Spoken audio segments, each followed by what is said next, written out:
How are we tonight? Is anybody here celiac or gluten-free?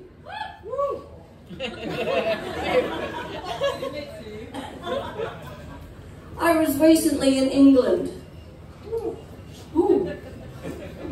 And I walked up to the counter and spoke with the customer service person, and I said, "Do you serve anything that's gluten-free?" And this delightful person laughed at me.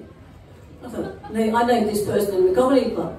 The next time when I was in England, I tried to get a gluten-free meal, and the customer service person said to me, "Here you are," and she gave me a 10-page risk assessment. Who said customer service was an oxymoron.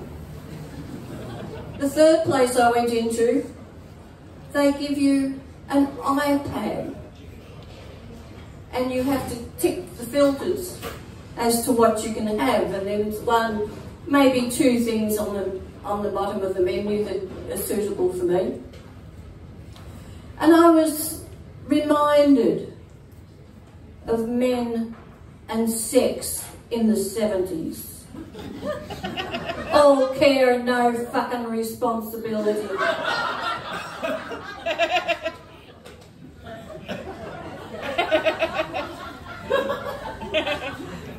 Before I got on the plane, I was having coffee with the girlfriends, you know. And I'm travelling alone to the UK. Ooh. But they all have a doom and gloom story to tell you. They all know somebody who fell foul. So this lady friend of mine is telling me about a friend of hers, who was in Italy. He was at an Irish pub in Italy, and he met an Irish couple. And the three of them sat around for hours drinking Guinness, as you do. And then they thought, oh, this guy will need some assistance to sleep tonight, so they slipped something in his drink. But because this poor gentleman then could barely walk, they almost carried him home and put him in his hotel room.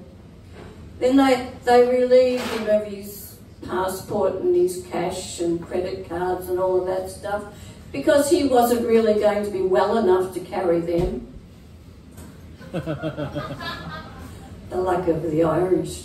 Then this other girl thought she'd lighten the conversation up a bit and started talking about her daughter.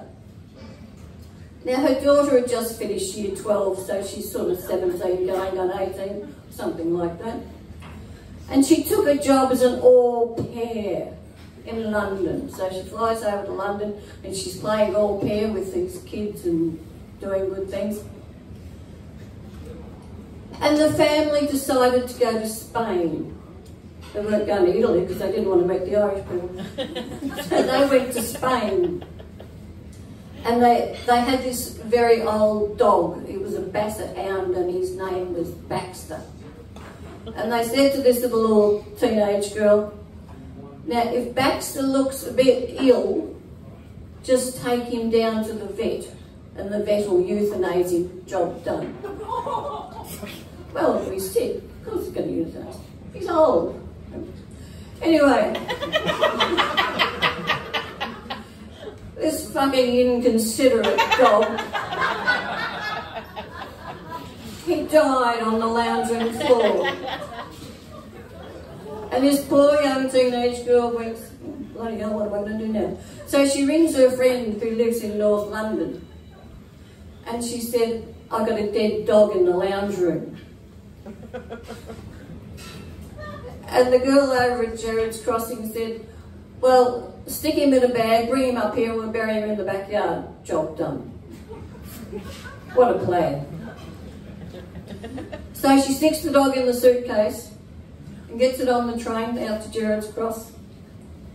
And by the time she got to Gerrard's Cross, the dead dog was a dead weight. She managed to get the dead dog off the train, and this gorgeous, young, handsome Irish bloke came up to her and said, "Would you like a hand with that?" And she said, "Yes, I would like a hand with that, thank you very much."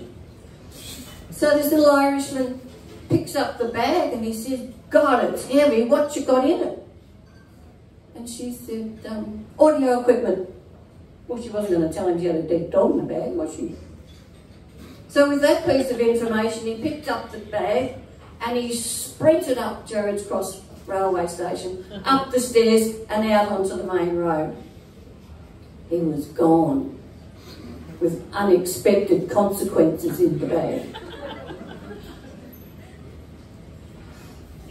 So if you're ever in the UK and you're in need of some audio equipment, stay away from dead dog audio because they stink. Thank you very much.